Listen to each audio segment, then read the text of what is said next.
आप देख रहे हैं अल्फा डिफेंस हिंदी में आपका स्वागत है। आज के इस वीडियो में हम लोग बात करने वाले हैं भारत और पाकिस्तान के बारे में।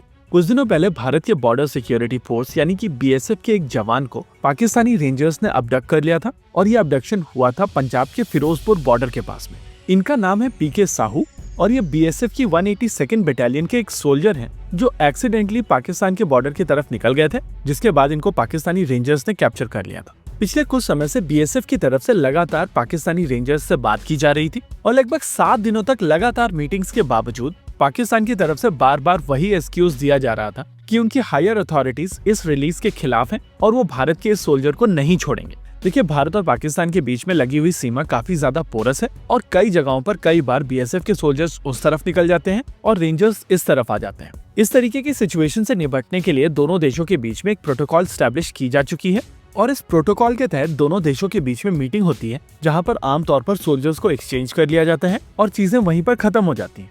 लेकिन पहलगाम अटैक के बाद में भारत और पाकिस्तान के बीच में टेंशन काफी ज्यादा बढ़ा हुआ है और पाकिस्तान की तरफ से पीके साहू को एक लेवरेज के तौर पर यूज करने की कोशिश की जा रही थी। लेकिन अब सडनली सिचुएशन बदल चुकी है क्योंकि इस समय भारत के पास में एक पाकिस्तानी रेंजर मौजूद है। बीएसएफ की तरफ से एक पाकिस्तानी रेंजर को कैप्चर किया गया है।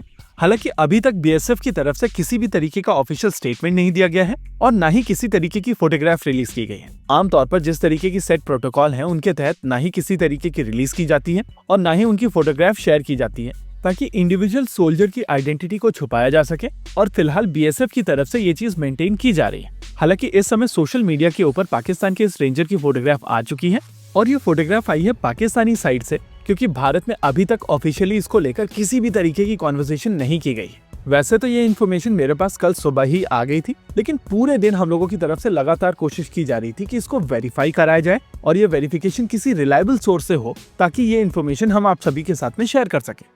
शाम होते होते हम लोग ये इन्फॉर्मेशन वेरीफाई करा चुके थे और वेरिफिकेशन के तुरंत बाद हम लोगों ने इसको अपने व्हाट्सएप और टेलीग्राम चैनल के ऊपर पोस्ट कर दिया था। वैसे अगर आप हमारे व्हाट्सएप और टेलीग्राम चैनल के ऊपर नहीं है तो आप इन चैनल्स को ज्वाइन कर सकते हैं इन क्यूआर कोड्स को यूज करते हुए।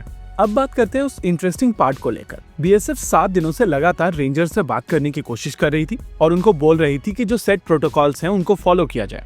यानी कि प्रैक्टिकली बीएसएफ की तरफ से लगातार कोशिश की जा रही थी कि पीके साहू को रिलीज कराया जाए और जब लगातार कोशिशों के बावजूद पाकिस्तानी रेंजर्स की तरफ से किसी भी तरीके का स्टेप नहीं लिया गया तो बीएसएफ ने इस चीज को रेस्पॉन्ड किया था। अब इमेजिन कीजिए कि इस चीज के कितने चांसेस हैं कि जिस तरीके की सिचुएशन इस समय भारत और पाकिस्तान के बीच में बनी हुई है उसके चलते बॉर्डर के ऊपर सिक्योरिटी काफी ज्यादा टाइट है और इस टाइट सिक्योरिटी के बीच में एक रेंजर वॉक करते हुए भारत के अंदर चला आता है और बीएसएफ उसको कैप्चर कर लेती है। वैसे मीडिया रिपोर्ट्स में कहा जा रहा है कि ये आदमी जासूसी कर रहा था। अभी आप अपनी स्क्रीन के ऊपर इस आदमी की फोटोग्राफ देख रहे हैं और ये है वो पाकिस्तानी रेंजर जिसको बीएसएफ की तरफ से कैप्चर किया गया है।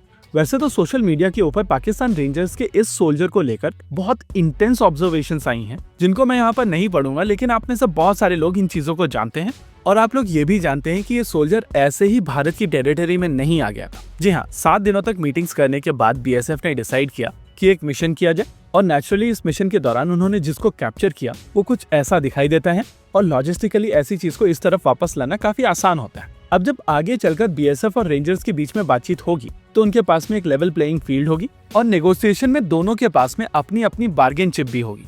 यानी कि आने वाले 2-3 दिनों के अंदर जब बीएसएफ पीके साहू को लेकर बातचीत शुरू करेगी तो पाकिस्तान की तरफ से अपने रेंजर को लेकर बातचीत की जाएगी और नेचुरल है कि एक नॉर्मल एक्सचेंज करके इस चीज को खत्म कर दिया जाएगा। हालांकि हम लोगों को यहाँ पर समझना पड़ेगा कि पाकिस्तान की हिस्ट्री रही है कि वो अपने लोगों को एक्सेप्ट नहीं करता है और चांसेस है कि वो डिनाई कर दे कि ये हमारा आदमी है ही नहीं।